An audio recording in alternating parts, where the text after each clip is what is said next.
What's up, my friends? It's Matt. This is the 10-Minute Bible Hour podcast. And do you ever have a friend or somebody who you rooted for who just could not get out of their own way? They had everything in front of them that they needed to succeed, and you wanted them to succeed, and people were pulling for them. But it's like they felt this magnetic attraction to stuff that was destructive. And then people went and spent their own energy and money and time to pull them back from that impulse and be like, no. Don't go that direction. There's nothing good at the end of that thing. Come in this other direction. Let us help. But at every turn, they picked the thing that was destructive. They picked ruin. And maybe you're thinking of a book or a movie, or as I asked a second ago, somebody who you actually know. If you can picture it, it's one of the saddest story archetypes of all of the story archetypes. It's the one you connect with the addict or the person who has such low self-esteem that they just can't believe they'd ever be worth something. Or it's the story you connect with the person who is so compromised and has such an ugly, messy legacy behind them and cannot accept forgiveness and cannot find the humility to acknowledge the ick of the stuff they've been a part of. And so instead they sunk cost fallacy the thing, and they double, triple, quadruple down on mistakes they made a long time ago that everybody else is willing to move on from but them. And the result is a wanton destruction that all you can do is shake your head as you look at it and hurt for the person who wasn't willing to steer it in a different direction but had every opportunity to do so. Likewise, that's what we're dealing with here at the end of Matthew chapter 23. This feels like just this little statement of lamentation that we get at the end of the chapter, just this quick musing from Jesus.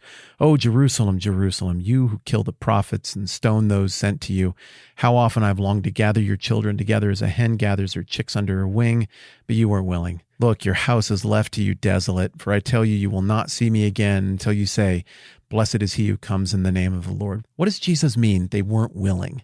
Well, that little verse right there points us to a gigantic narrative that has been unfolding since the dawn of recorded history, the beginning of what we would call the Bible, that describes this pattern of humanity, specifically God's chosen people, who are not just representative of them, they're representative of the rest of us too. They're representative of all of our hard-heartedness, all of our own capacity, or rather I should say inability to get out of our own way and bend the knee to the King that is true and real. That story is a metaphor for the human inability to solve our own problems and to save ourselves. That story is a metaphor for the reality that only an outside force of good could step in from beyond the boundaries of our natural ways and solve these natural problems through supernatural power and supernatural love and grace and forgiveness. And so the whole story that we see unfolding from the Old Testament that Jesus is alluding back to in the previous little chunk of thought, all the business about from Abel to Zechariah, you killed all of these prophets. It's an ongoing story about the Jewish leadership rejecting God's purpose for them. And that, again, lest anyone get on their ethnic high horse, is a metaphor for all of us humans rejecting the purpose that God has for us, the truest, realest thing. The gospel author Luke in Luke 7 something, 30, even uses the same kind of language to describe missing that purpose. It says, but the Pharisees and experts in the law rejected God's purpose for themselves because they had not been baptized by John. Now, Luke's point is not that just physically the act of that water touching you is the thing that needed to happen. It's what it meant.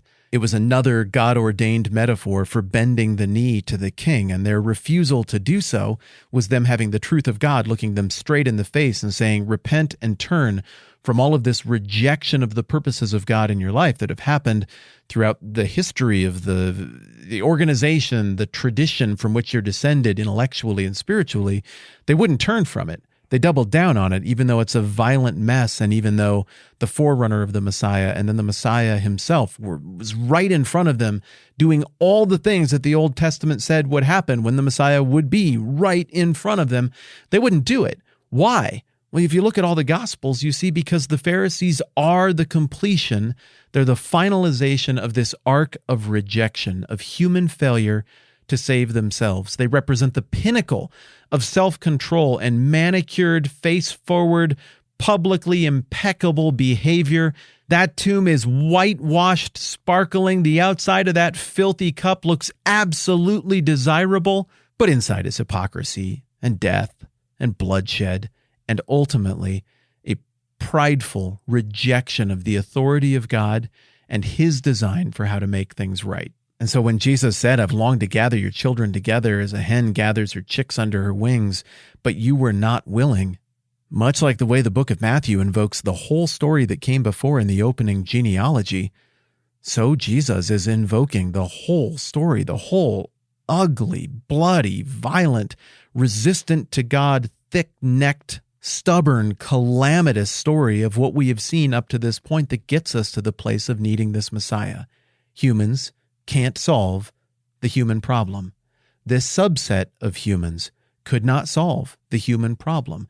The most religiously image-aware, self-controlled, accountable people in this society could not solve the human problem. There's something wrong with their hearts, and what we're getting here is the completion of a narrative, the completion of a story that rounds out this long dance between a God who wants to redeem and will redeem, he won't be thwarted, and the people who resist that at every single turn. So as we look at the Bible in the same way that the Lamentations of old take on this broad, sweeping scale and look at how it all fits together to point to the true depths of the true sadness of what is culminating in this or that moment in the Old Testament, so even more so, most of all, in the history of all of the Lamentations, this little moment right here is Jesus pointing in the broadest of strokes to the whole story and saying, I wanted to draw you toward me. You couldn't save yourself, but I could save you. A simple bending of the knee to the lover of your soul and your one true king, who you were told a billion different ways how to recognize, is all it would have taken. But you were not willing. There's a truthfulness and a soft-heartedness to this lamentation that sticks with me. I'm Matt. This is the 10-Minute Bible Hour Podcast. Let's do this again soon.